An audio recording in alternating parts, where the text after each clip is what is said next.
All right, she's been around food practically her entire life, so it's safe to say that food is her forte. Here's Chef Alex Guarnaschelli with tips on how to make your holidays easier. Nothing is better than bringing friends and family around the dinner table to enjoy a home-cooked meal paired with good wine and good company during the holiday season. But the holidays can be stressful. To anticipate any last-minute snafus, I have a few tips. People often ask me, which is better, stuffing or dressing? If yours seems dry, pour some chicken broth flavored with a splash of wine.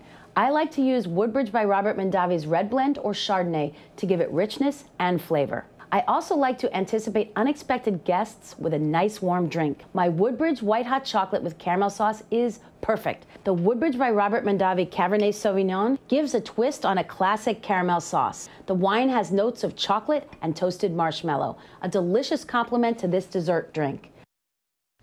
For more tips and recipes, follow Woodbridge by Robert Mondavi on Facebook and check out the product locator on woodbridgewines.com so you can find retailers near you.